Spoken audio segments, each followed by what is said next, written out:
Greetings, good people. Welcome to another edition of Leaders and Learners, where we all know that the best leaders are lifetime learners. Today, we have a very timely conversation. And I was going to start off, we're going to talk about his book, Maximize 12 Keys to Unlocking Your Greatest Potential. But I think we have something else that would better fit what this moment actually calls for. So I'm going to have you meet this amazing person that we've been trying to hook up for a while. And I guess now is the right time, right? I just got through telling them sometimes the Lord gives you what you need, not always what you want or what you ask for. So you just got to be patient and take it when he gives it to you. And I think he's going to bless our platform today. He is a bilingual speaker, a consultant, and a leadership coach. And right now, we really need to talk about leadership, not only the leadership out in the world, but your personal leadership and how you are navigating through this world. He has an incredible background, has taught in some of the best places, and we're going to get into that. So without further ado, I'm going to let you meet Mr. Peter Rios, Dr. Peter Rios, excuse me. Hi. No problem. How you doing, Tanya? So good to be here with you and your listeners. Hello, everyone. Hey, so again, thrilled to have you. I think now is completely the perfect time, but I want you to help the listeners get a chance to know you through your story. So why don't you give us a little something about Dr. Peter Rios? Okay. Well, I can't tell a story without bringing in my grandmother, Lourdes Mendez. My grandmother raised me in New York. And I remember one day she woke me up hysterically, right? Pedrito, levántate, Pedrito, levántate. Peter, get up, Peter, get up. And everything she's told me was in Spanish, but I'll translate here. And she's like, you're going to be late for school. Get up, you got to go. And so this is upstate New York, Western New York, near Buffalo. So it was snowing that day. I was like, I did not want to go to school.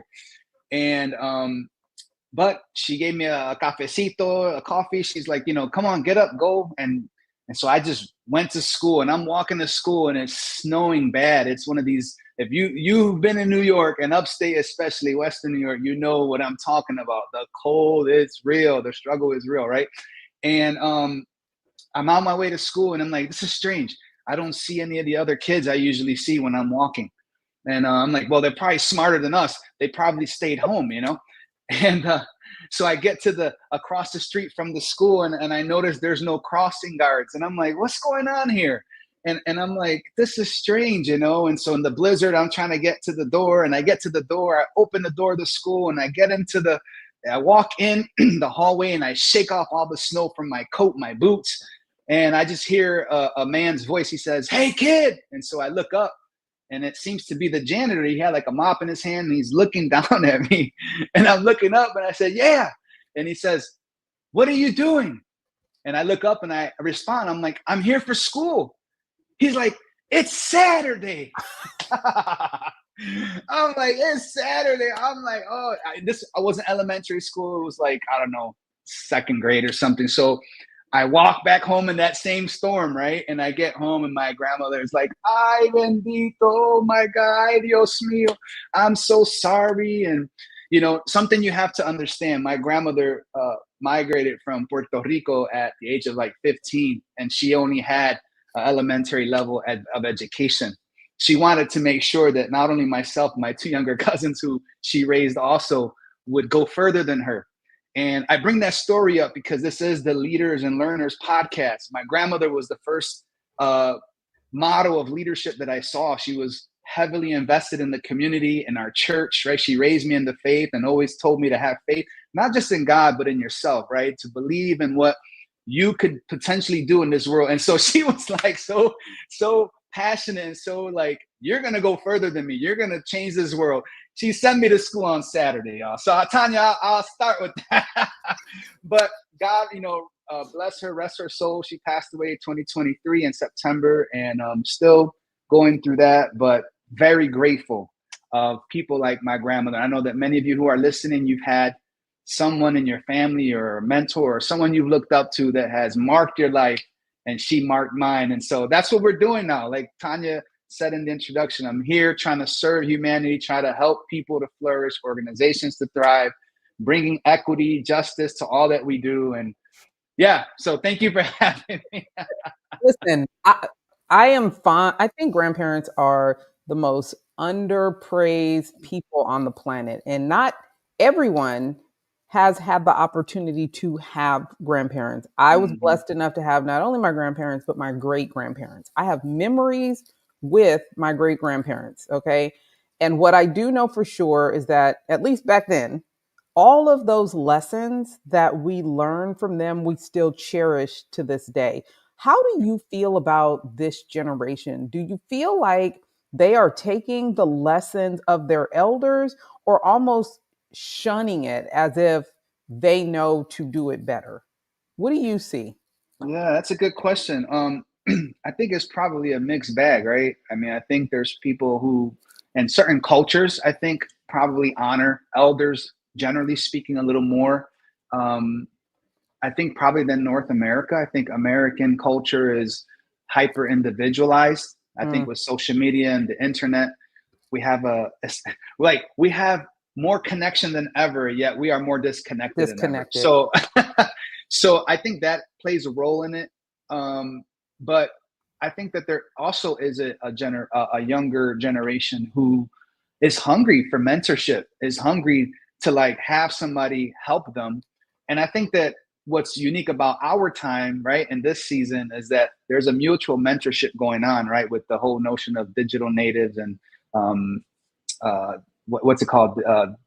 Digital, maybe immigrants. I don't know. Like, people who know technology and people who don't, Right. and so these generations are connecting. I apologize if I The messed digital that little. divide. Yeah, but so I think it's a mix, Tanya. I think it's a mix. So you're from the East Coast, Yes. and I'm just going to assume you know a little bit about hip hop. Of Even course. when we look at things like hip hop, you have okay, so back in our time, our days when we were younger, those artists took a lot from the founders, the artists that brought it to light. Yeah. It feels like these younger artists, maybe some of them do, but for the most part, they're lacking the respect for the art. And I Right. and I'm saying that also looking at our literary spaces.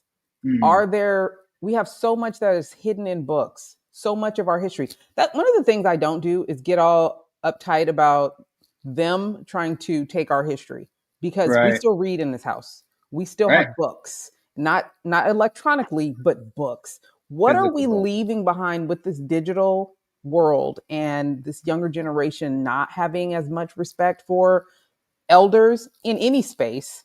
Right. What are they missing? What are they leaving behind? Let them know. Yeah. So if you're listening to us, I would encourage you to try to glean from the wisdom of those who are maybe a little older, sometimes not, maybe not older, but more experienced. I think that, as you mentioned, leaders are lifelong learners, and the moment you think that you know it all, that you have it all, that it's the way it's always going to be, then you just sink into mediocrity. But if you dare to achieve, dare to grow, dare to become more, you're going to have to get out of your comfort zone. You're going to have to not only get mentorship from elders, but people who may not be from your own culture or community, maybe not even be from, the same gender, etc. You need to diversify your experiences. So I would say that. I would say, Tanya, going back to hip hop, yeah, huge hip hop, right? And reggaeton, obviously. So, I remember NWA, addressing the issues of the day through rap, right? Addressing police violence, addressing, disparities and racism and discrimination. And so from there up to today, even those of you who may know a little bit about my beautiful island of Puerto Rico, like Bad Bunny just dropped a recent album like last week or maybe 2 weeks ago, the latest. And one of the songs I don't agree with. So first of all, let's get this straight. Two things can be right at the same time, right? So I'm a person of faith. I don't agree with everything Bad Bunny says, and most people don't agree with most things that other people say, even their own partner, right, at home. So, but my point is this: I'm not going to throw out everything just because of one or two songs. So he has a song that talks about how they're trying to take away basically Puerto Rico, almost like what they did with Hawaii. And so basically trying to, take away our culture. He's like, they're trying to take away, I'm paraphrasing, right? It's obviously in Spanish. They're trying to take away my rivers and take away my beaches and trying to make grandma have to leave the island. And so you're talking about basically a takeover, right? Of trying to take over an island that has its own culture, Yes. and so we displacing people, etc. And so these things are going on. And so I think that through rap, through art, through creativity, through, if you're creative, if you're, whatever space you're leading, you have a voice, you have a way to help humanity to be better, to right. And so that's what we are about and what we're trying to push. I love that. And I know, and I definitely want you to get into this because I know you do a lot with your wife, Dr. Ruby Gonzalez-Rios. Yeah. Yes, yes. So I want to ask you your personal journey of overcoming trauma and Mm, embarking on kind of your own self discovery has shaped your leadership philosophy. How has your past influenced you the hmm. way that you, as a coach, influence others today? Yeah. Wow. How much time we got? Um, I'll make it short, the condensed, version of, I think today I try to always empathize with people. I try to Okay. come alongside people who I'm working or serving and try to put myself in their shoes, right? I don't know if you've heard this quote that it's hard to put yourself in someone else's shoes when yours fit just fine. So, Mm, so, so I try to just picture myself in their shoes. And it could be somebody who's in the projects, somebody who's in the C-suite. It doesn't matter, and I've been in both, by the way, by myself. I was raised in projects, public housing, and I've been in executive leadership. So I've had the unique opportunity of living both of those, um, realities. And so for me, my grandmother raised me, raised me, and faith driven. And but there came a time when I felt like I was just surrounded by a lot of organized religion or religiosity. It didn't make sense in real life, making it practical. Kind of like a lot of the way a lot of young people are expressing their frustrations with faith today, also, and not just Christianity, but other religions. And but for me, I just felt like, that's my grandmother's thing. I'm gonna leave that alone. And so I went to the Marine Corps after barely graduating high school. That's another story for another day. And and in that journey, I became an alcoholic. And when I got out the Marine Corps, I was a severe alcoholic and went back to the hood, to our neighborhood, and began to just, walk with the wrong crowd and picked up older bad habits. Once again, I started hustling, um, most of this cold talk for street pharmacy, was doing those things. And so it just hit a rock bottom. And long story short, I was in a rehabilitation center in Gowanda, New York. And I was there for 3 days. And I hope I don't spook people out, people who are listening to me. Hey, in this interview, you take what works for you, what you feel is good. And if something isn't working for you, just let it go. But God encountered me there. And I thought, God, if you really have plans for me, and if this whole thing is real, like you're real, and I believe in Jesus, and I'm thinking like, Jesus, if you're real, if this is for real, like I don't want organized, funky, stale religion. I want what I've heard other people talk about, relationship, talk about this intimacy thing. Let me get some of that. And all of us, not all of a sudden, but like that third day of being in the rehab center, I remember waking up and I felt joyful, and I felt like I had not felt in a very long time. It was like 3 to 4 years since I had gotten out the Marine Corps. I was lost. And I went to the mirror of this rehab center, right? And by myself. And I just look in the mirror and I just saw this young man who I had not seen in years. hmm. And I just started to cry because I heard a voice. It was like an audible, it was like in my spirit. And, you told me to do something with you. You told me to do something with you. And that was God. And I just fell on my face right there. No one was there. No one was in the room. And just like asking God to forgive me for being selfish and all these other things, right? And that I wanted to lead a life of, first of all, connection with God, but also of love to humanity. And how could I be better? How could I change? And so since then, this was September of 2006. We are in what, 2025. I have been in a transformational journey. So I think that, I got help, right? Because there was a lot of traumas I went through, not having my parents around, feeling neglected, being a alcoholic, drug addict, all these things left in me a lot of abandonment, internal confusion, depression, anxieties, right? And so I got help, got counseling, different mentors, and here I am today. I've consulted at Harvard University. I've taught at Penn State. I was at the Pacific School of Religion. I've consulted with the Lilly Endowment of Eli Lilly and Company. I've done some crazy things. I'm going to speak in Chile in a couple of weeks, Santiago, Chile, to a couple hundred young leaders. I'm speaking in churches, speaking at government events. I mean, I was recently with Les Brown and last September and Unleash Your Greatness. Whatever God wants to do, I have just decided, like I'm at God's service. And I'll encourage you who's listening to me. This is not about religion per se.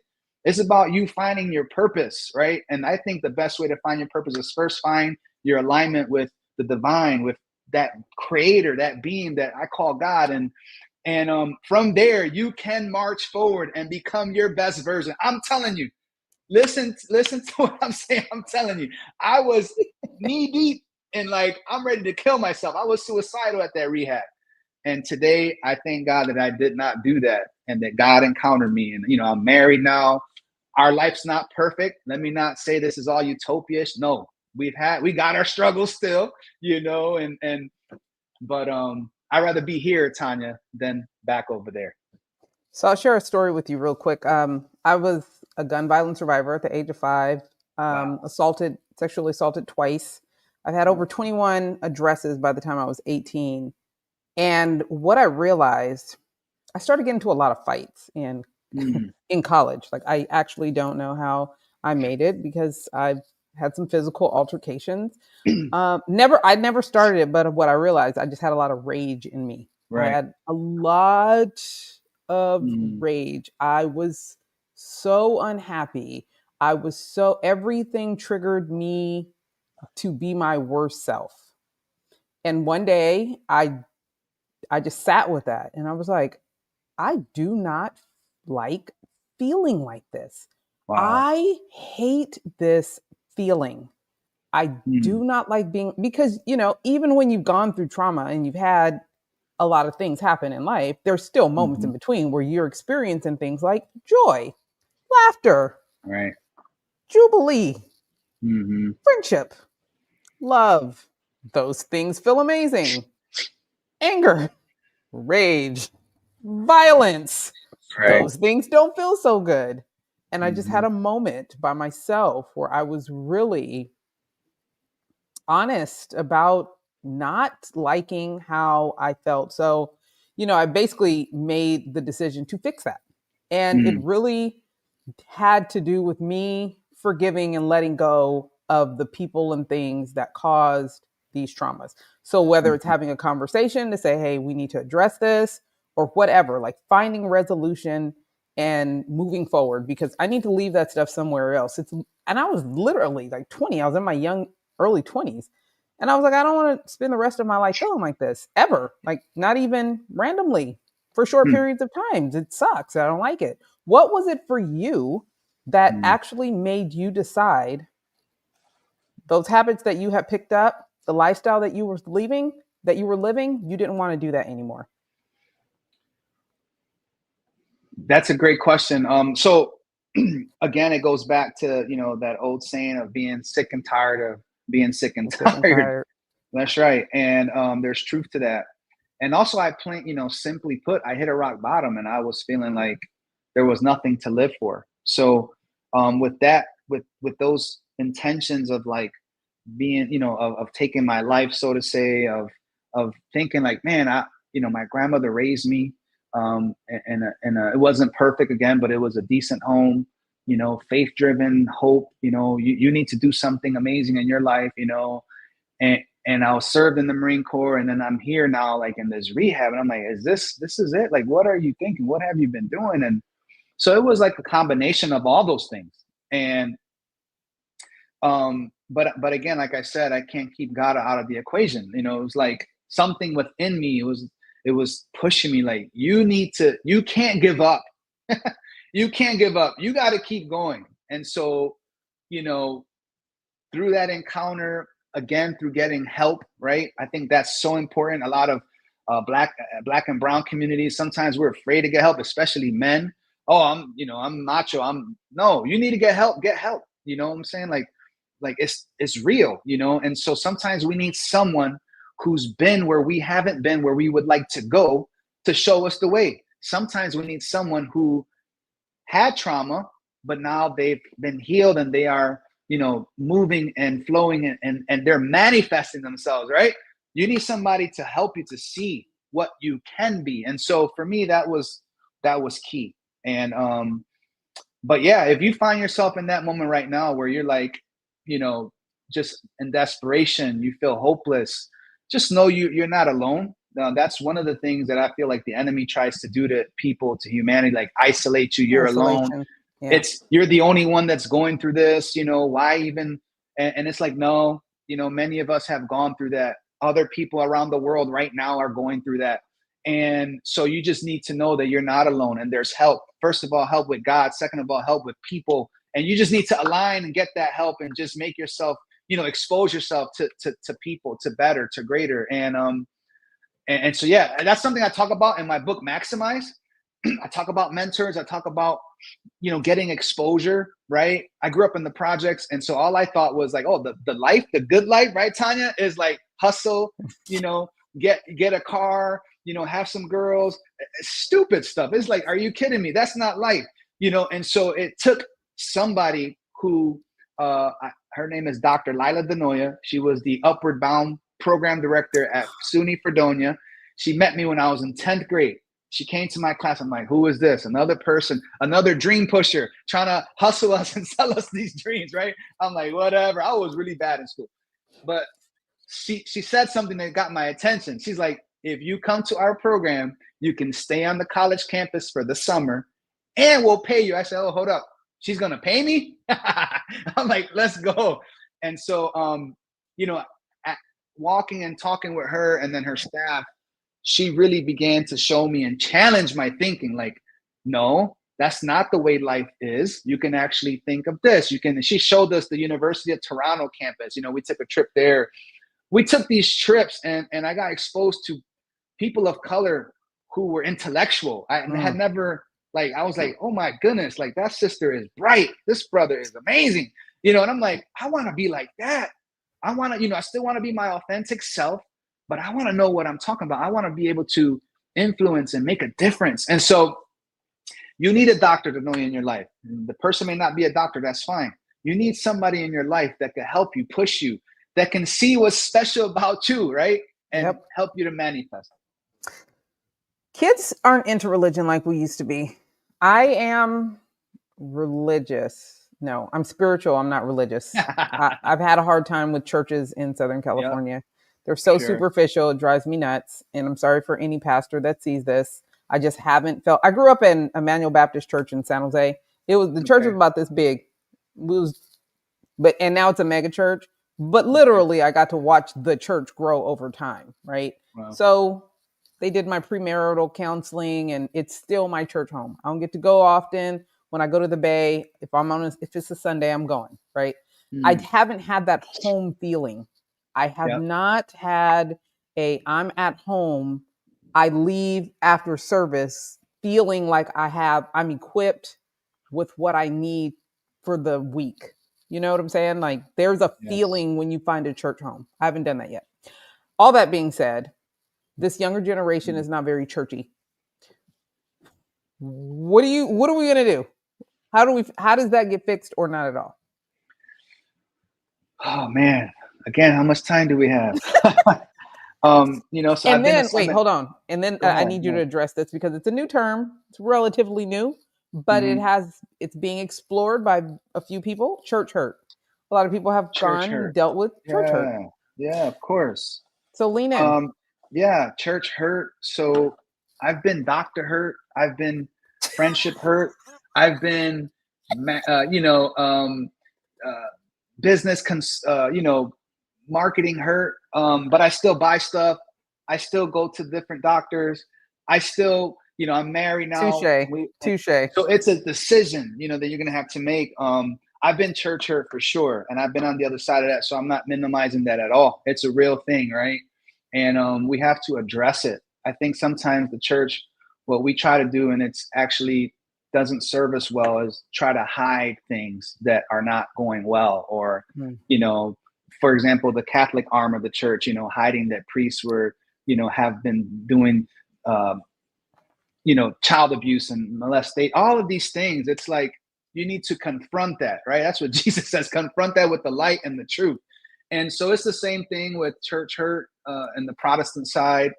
You know, whether you were hurt spiritually, personally, professionally, from the pulpit, or somebody who's a congregant, I think you just, you know, for me, is keep trying, keep looking for a place where you can feel that you can be your unique self and still belong, right? And that's a real hard intersection to find.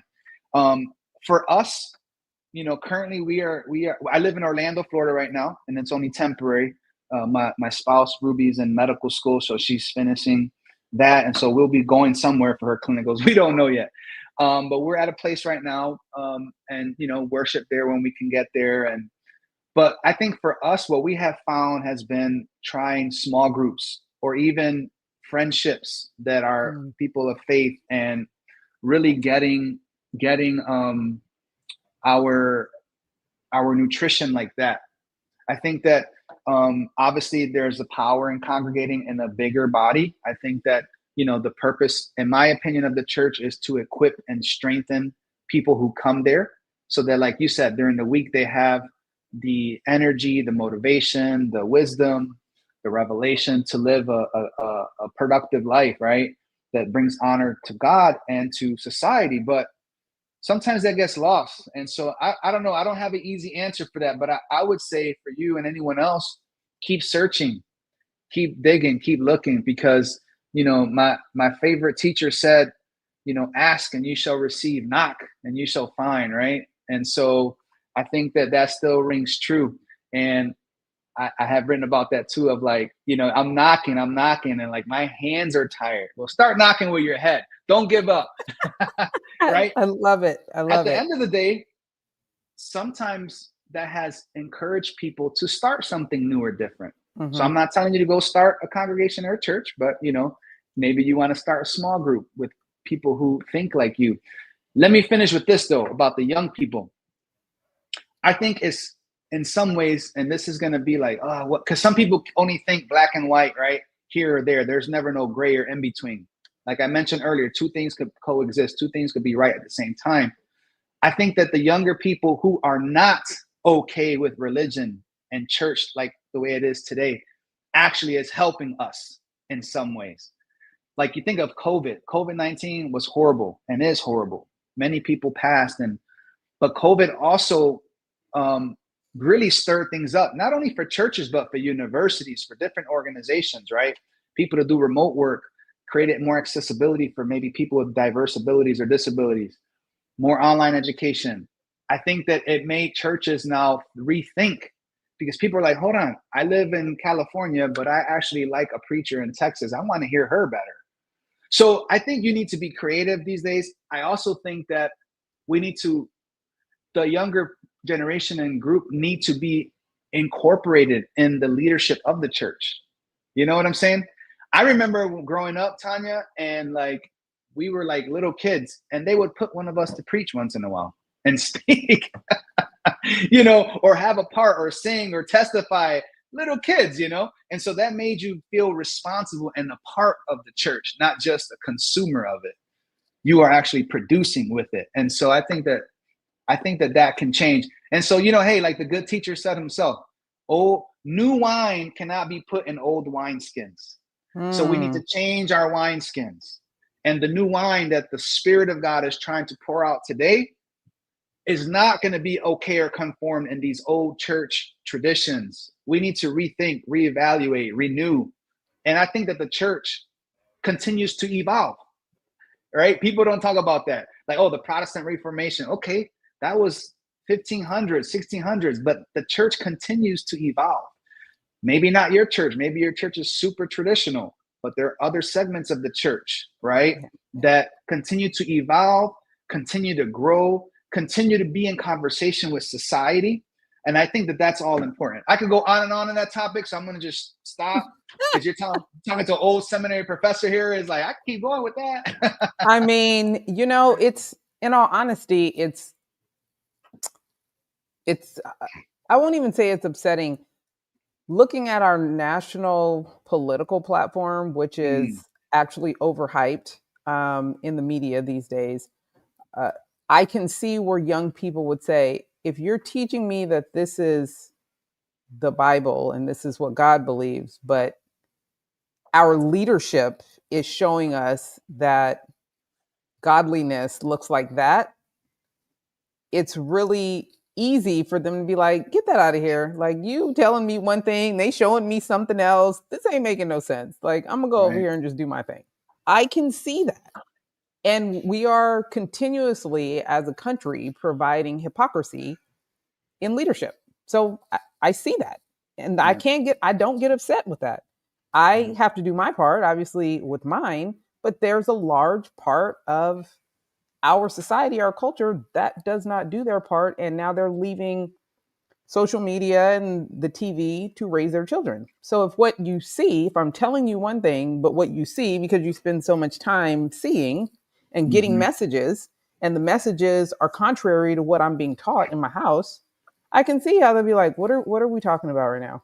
No, no, I'm not doing this. Yep. Yep. So, it's a little disturbing, but I did want to ask you that, because you have worked in so many incredible institutions like Harvard and the Department of Veterans Affairs and other major organizations, what are the most common leadership challenges that you face today? So, outside of religion, just Mm, looking straight down the leadership pipe, what are those common challenges and how do you guide them as a professional in fostering a culture of resilience and yeah, innovation? that's great. I think that some common things that most leaders struggle with, and I'm going to talk to leaders of color first. And specifically, we struggle with the imposter syndrome, right? They're going to figure out I don't know what I'm doing, and they're going to kick me out of here. No, you are in that leadership role because you have been appointed to that, because you are the person for that role. So let's put that imposter syndrome to the side, and I think that these types of conversations help to strengthen and fortify one another. Another thing is burnout. As a leader, you're thinking you're responsible for the future. You're responsible to think from the future, and you're responsible to either create a new future or one that we can align with. And so you have the burden, the blessing and the burden, the responsibility of thinking through where we are, where we want to go, and the in between, how we're going to get there. Managers, people who are working, staff, they're punching in and out, and maybe not literally, but they're going to work, they do their job in their specific space, but they don't have to worry about everything. And so leaders, are concerned with not only internal issues but externally. So even religion and politics affects an organization, right? so Mm-hmm. so we talk about steep analysis. This is what futurists use: STEEP: the social, cultural, the technological, the environmental, the economics, and the political realms of society. STEP. Every change, anything that goes on in those different sectors affects your organization. So institutions that have been doing well and doing well for a while usually have what's called the issues management group. Excuse me. This group is scanning the environment on a weekly basis. That's what the department does. They're looking to see what's going on externally to either leverage and maximize, or to rebuttal, or to pivot or modify so that products and services can remain relevant. So I think that leaders have a lot to be concerned about, and burnout is huge. And so a couple of the things that we've done is come alongside leaders and really try to think through strategies of, first of all, you're not alone, right? First of all, and especially if you're a person of color, you belong here, and you were appointed to this because you have a unique set of skill set, values, gifts that you bring to this organization or institution. So you're the person. Number two, you really need to develop a strong team around you. People that will challenge you, right? We don't want yes men or women, people just going to rubber stamp everything, but also people that at the end of the day will respect and support you, and and go all the way with you in that vision. And the only way you can really do that is by bringing team members along from the beginning of whatever vision or mission you have bubbling. Like, for example, strategic planning. Nobody cares unless we're involved in it. We're actually speaking into the strategic plan, and then we're involved in making it a reality. If not, it's just going to be something that's put on a bookcase. So you got to have a team, and you have to empower them. Learn how to delegate. It's hard for leaders. Some people, especially they've been managing and stuff. Delegate, right? And then thirdly, I would say take care. This is probably where we need to start, Tanya.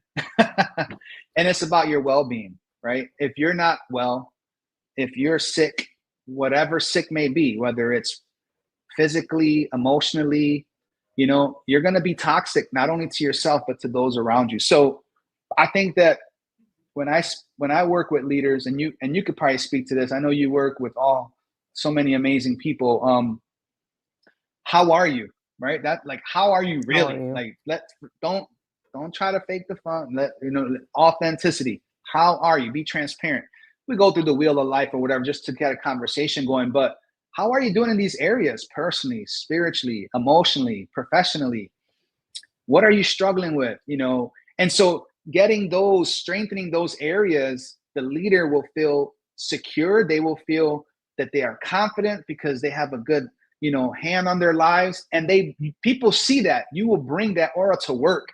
You will bring that to your organization, and you will want your partners, your teammates, and those who work with you to be well also. So your well-being, you are the person for the job, and develop that strategic team, because they're going to help you to move forward, and delegate because they're there to help you. So I don't know if you want to add something to that list, but I think that's great. But to follow up on something we haven't really hit on, and I definitely want to hear from you, especially because you are a bilingual speaker and consultant. You have a unique ability to bridge cultural gaps in leadership, sure. right?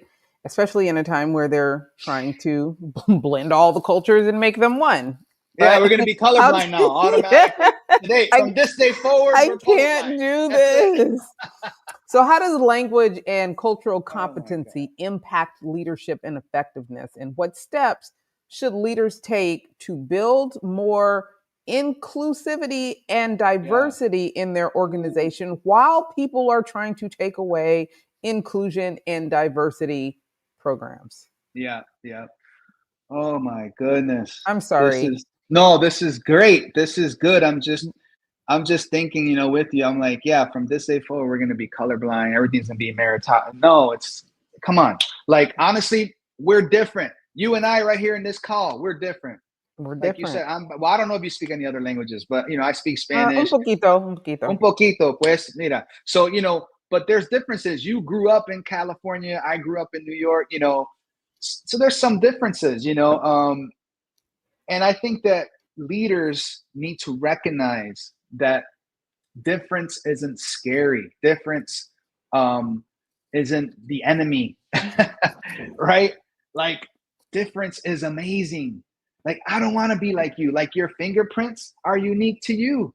Only you Okay. have your Okay. Quick fingerprints. story. Quick story. Go So ahead. Go last ahead. year on MLK Day, I was asked to speak to our Rotary Club here in Redondo Mm, Beach. Right. We're only 3% of the population here, so you can imagine. One, they asked me because why? Because I'm different and I can bring perspective to their conversation. So I'm not right. offended that they went out and got a black girl to come speak at their event. But the most stunning part of the conversation was after I was done giving them a history on Juneteenth. That's what it was. Oh, One of them, and I'm looking at all the faces, so I could tell that somebody was just waiting to let off about why do Mm, you have to have Juneteenth and diversity and like you can see it on his pale face that he was yeah. about to lose it. Just while I'm giving the history of Juneteenth. Right. Anyways, he finally asked. He held it as long as he could, and he's just like, "Tell me more about why we need to have." Keep in mind, this was about Juneteenth. He started Right. going off about diversity and inclusion, and I said, "I don't know who exactly changed the definition of diversity, but I thought diversity meant diverse, meaning more. No one ever said exclusivity. Diversity has never meant exclusivity. Diversity Addition, means not more. subtraction. It means Right. bring everybody to the table instead of taking things away. If we look at the dictionary, when we Right. look at words like diversity, and inclusion, that means opposite of exclusion. So we just had this whole conversation. So by the time we were done, but I baby walked it because he's older and I do have respect for my elders. Sure. Because if it was somebody my age, I probably would have just let off, but I didn't. All that being said, as and I want you to continue answering this Sure. question, but also thinking about age gaps, because I've also come to the Mm. conclusion that certain people of a certain age are never going to change, but they Hmm. also find themselves in leadership positions because they've been Right. there for so long. So again, with a lot of these organizations that you work in, Hmm. how how are you bridging the gap? Because there's so many. Yep. It's just so many. Yeah, it is. And so I think it always starts with the leader themselves, right?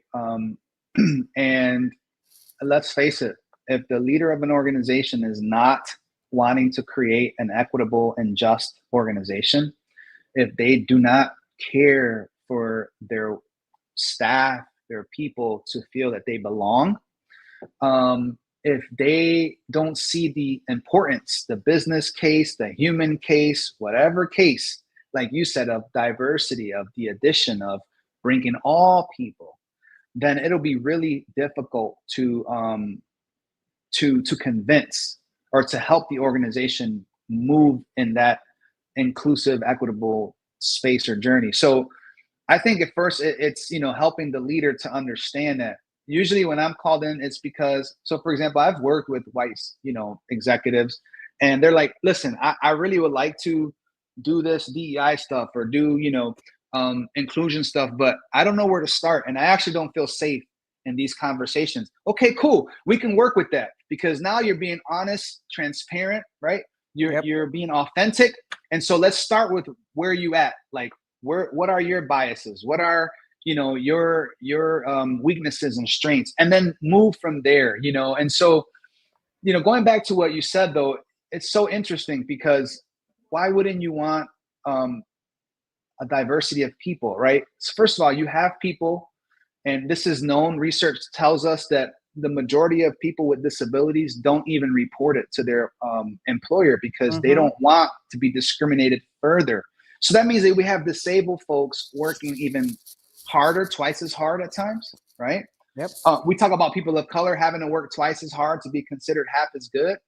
Um, and so these things are reality. And so I think that we just need to continue to work together. I'm not throwing the biggest fuss around if people don't want to use words like DEI, DEIB, IDEA. The words are not as important as the work.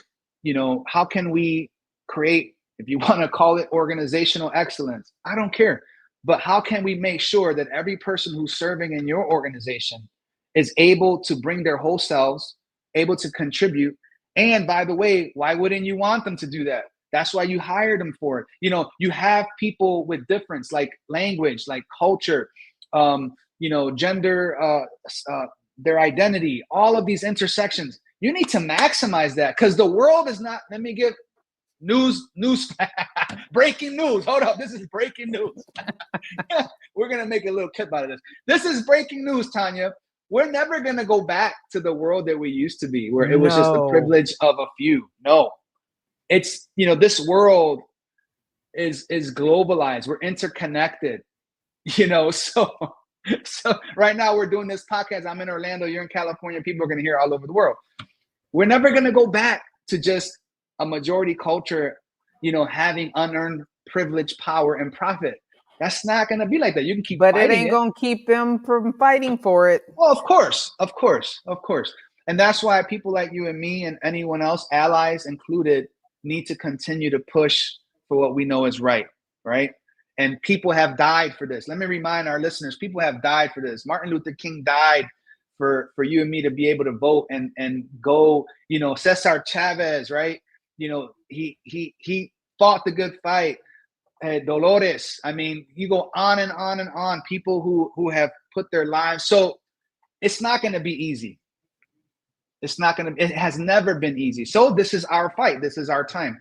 And so I just encourage everyone, roll your sleeves up, don't quit, and let's keep fighting this good fight, because there's a lot of work to do. And the next generation is depending on us to make it happen. You are a very proud man. You are proud of the life that you have built out of the hole that you had yourself into. You are proud of the life that you have with your wife. And I know that you are proud of where you come from. So my question is, how do you feel about how they talk about Puerto Rico on a national level? Like, what is that? Yeah, pissed. Can I use that word here? Pissed? Please, All please. right. I Yeah, mean, because really, it's like, just what is this? ignorance. It's just ignorance. Ignorance. Also, people just wanting to subjugate other folks, wanting to subdue, wanting to, try to make people, let's say in us particular, stay in your place, your second class citizens. But again, we're not going back, right? We have Puerto Ricans in the U.S. and also on the island, and I think there's a movement of a connection that's being built like never before between Puerto Ricans that are in the U.S. and on the island. There's a lot of hope, but yeah, I get angry. I mean, there's no other way around it. I don't think there's no place for anyone, I don't care what race, ethnicity, where you're from, where you're going, to be speaking ill of another group of people. You have no right to do that. You know what I'm saying? And what really makes me upset, I'm just gonna hit, because I know you're talking about recently. I think this is what you're talking about. When the current president, he had a thing in Madison Square Garden, and one of the comedians there was talking about how our beautiful island of Puerto Rico, was floating trash. And then you never had, the current president ever denounce that. No pushback. All just like, no, I didn't know he was going to say that. Come on. Everybody knows that for a presidential event like that, people get screened. The team has to go through what they're going to say. It was released that he knew what they were going to talk about. As a matter of fact, they said it was going to be worse. Yeah. So yeah, so there is a confusion in me, if I could be honest, of like, how can you be Latinx and vote for somebody who just slapped you in the face? Are you a masochist? Like, are you? And I think that sometimes some groups, we've been oppressed for so long that we don't realize what oppression really is. And but I'm not one of those people. Right. I used to be in that. And thank God has liberated me from that, where I can see a little bit better. And so I'm not standing for that. No, you cannot disrespect people. You cannot disrespect, people's culture, because it all matters. And let me stop with this, because the majority of the group that support that nonsense are religious folks. Right. So how can you support that? And I'm talking about, I'm a person of faith. I'm a Christian person. I'm a man who believes in Jesus Christ. But I know God doesn't support that, because God says in the word that you profess, that you follow, that every person is created in the image of and likeness of God. Amen. So we're just talking about Puerto Ricans right now. Right. You talk about everyone else, people from the LGBTQIA+ community. You can talk about people from Africa, Asia. You can talk about Haitian, the poor, rich, whatever. Haitian, exactly. All created in the image and likeness of God. So the question is then, well, which God are we talking about? Because clearly it's not the God of the sacred text. I think it's this God, the God of economics, which comes back from the Atlantic slave trade, which comes back from the colonization of our beautiful islands in the Caribbean, which goes now to the to the weaponization of immigration. It goes to demonizing immigrants, and now weaponizing, the law enforcement, even the military, to cage kids and to separate kids from their families. It goes to making the privatization of our incarcerated folks, making money. So this is a history. This didn't just start today. It didn't even start with Donald Trump. This has been going on. And so we have work to do. Right. Absolutely. Give me 3 words that you would never want anyone to use or have affiliated with you. Okay. Now, I'm glad I didn't answer out real quick, because then I would have been like, how to retry. 3 words I would hope that people would remember me by. I'll start there. We used this in our wedding 13 years ago. Faith, hope, and love. I think that, those are important. 3 words, I think that, are you going anywhere with that? Or, narcissist. I want to be way away from that. Racist and homophobic. I'll choose those. I mean, there's a bunch. There's like a dozen, right? Hater. You're kind of a busy, hater. Lazy. Lazy. Stupid. Mediocre. Oh, heck no. No. We're living on purpose. We're living intentionally. We are maximizing. Absolutely. Well, let the people know how they can get in touch with you, keep up with your journey, your story, or even find out more about your books. Let them know. Thank you. The easiest way is to follow me online at Dr. Peter Rios, Dr. Peter Rios, or our website, peterriosconsulting.com. There you'll find different resources, some free courses we've developed, access to some of my books, and most recently developing a YouTube channel to try to make personal leadership development accessible to everyone. So you can follow us. All of my socials is the same, at Dr. Peter Rios, and we would love to partner with you. If you haven't gotten my latest book, Maximize, 12 Keys to Unlocking Your Greatest Potential, please do. It's available in English y en español, así que no hay excusa. You can read it in English or in Spanish, and we hope to see you on that journey of becoming your best. So thank you. I appreciate you being here. Thank you so much for sharing all of this with us, your knowledge, your spirituality, your journey, your truth. We appreciate it. Please keep in touch. Definitely let me know if you come back out this way to California. If you have anything that we can support you in, let us know. We are happy to do it. You're a part of the Leaders and Learners family. So whatever we can do to support you, we are here. Again, I want to thank you, and please keep in touch. Thank you, Tanya. It's been great. Absolutely. All right, guys. Till next time. Hey, thanks for showing up to the podcast where we all know that the best leaders are lifetime learners. When you get a sec, take a moment, leave a comment. What you think about today's episode, and share it with someone that you know could use the gems that were dropped today. Follow and subscribe. You don't want to miss who's coming up next. You never know who could show up here and what they could say.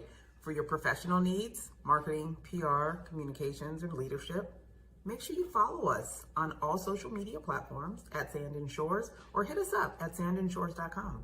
Again, thanks so much for showing up. We appreciate you, and we'll see you soon.